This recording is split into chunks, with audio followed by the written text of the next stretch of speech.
ഇനി അരീക്കോടിന് പ്രഭയേറും. മാറിയ കാലത്തിന്റെ മനോഹാരിതയ്ക്കൊപ്പം മനോഹരമായി അണിഞ്ഞൊരുങ്ങി മുന്നേറുന്ന അരീക്കോടിന് വൈവിധ്യമാർന്ന ഉൽപ്പന്നങ്ങളുടെയും പുരുഷന്മാരുടെയും സ്ത്രീകളുടെയും ലോകോത്തര ഇസ്ലാമിക് വേഷവിധാനങ്ങളുടെ വിപുലമായ കളക്ഷനുകൾ ഒരുക്കി പ്രമുഖ വ്യക്തികളുടെ സാന്നിധ്യത്തിൽ പ്രവർത്തനം ആരംഭിച്ചിരിക്കുന്നു. White souk collections, near town ജുമാ മസ്ജിദ്, അരീക്കോട്. കേരള യാത്ര മുന്നോട്ട് വെക്കുന്നത് ഐക്യത്തിന്റെ സന്ദേശമെന്ന് ഫലസ്തീൻ അംബാസഡർ അബ്ദുല്ല മുഹമ്മദ് അബു ഷാവസ്. കേരള യാത്രയ്ക്ക് അരീക്കോട് നൽകിയ സ്വീകരണ സമ്മേളനം ഉദ്ഘാടനം ചെയ്യുകയായിരുന്നു അദ്ദേഹം. മനുഷ്യനെ വിഭജിക്കുന്നതിനെതിരെയുള്ള സന്ദേശമാണിത്.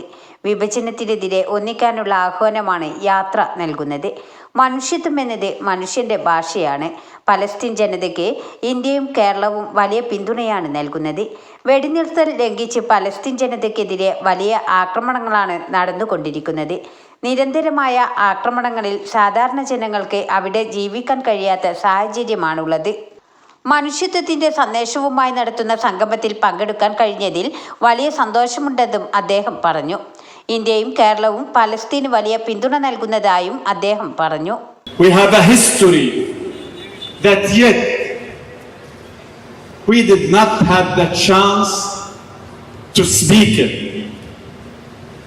We have a very long history, very deep history that no one knows it. With that, I thank you so much for having me tonight. I'm looking forward to attend more and more of this type of conferences. Wassalamu alaikum wa rahmatullahi wa barakatuh. Thank you so much. വാർത്തകൾ നേരത്തെ അറിയാൻ Facebook page like ചെയ്യൂ, channel subscribe ചെയ്യൂ.